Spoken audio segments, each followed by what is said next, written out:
ಎಲ್ಲ ಸಾಕಷ್ಟು ವಿಚಾರಗಳು ನನಗೆ ಬಂತು.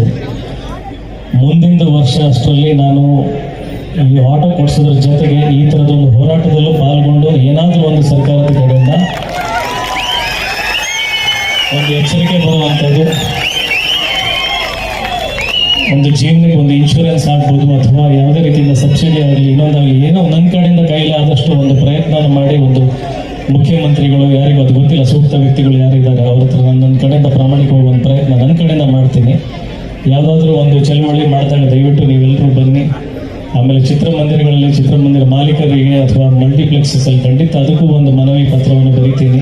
ಚಾಲಕರಿಗೆ ಆಟೋಗಳಿಗೆ ಒಳಗಡೆ ಪಾರ್ಕಿಂಗ್ ಬಿಡಲೇಬೇಕು ಅಂತ ನನ್ನ ಕಡೆಯಿಂದ ಕೈಲಾದಷ್ಟು ಪ್ರಯತ್ನ ಮಾಡ್ತೀನಿ. ನನಗೆ ಗೊತ್ತಿರ್ತಕ್ಕಂಥ ಹೀರೋಸ್ಗಳಿಗೆ ಪ್ರೊಡ್ಯೂಸರ್ಸ್ಗಳಿಗೆ ಈ ವಿಚಾರಗಳನ್ನ ತಲುಪಿಸಿ ಇದಕ್ಕೆ ಒಂದು ಅನುಕೂಲ ಮಾಡ್ಬೋದು. ನಾನು ಒಂದು ಪ್ರಯತ್ನ ಒಂದು ಹೆಜ್ಜೆಯನ್ನು ಹೇಳ್ತೀನಿ, ನೋಡ್ತೀನಿ ಅದಕ್ಕೆ ಯಾರು ಎಷ್ಟು ಜನ ಕೈ ಸೇರಿಸ್ತಾರೆ.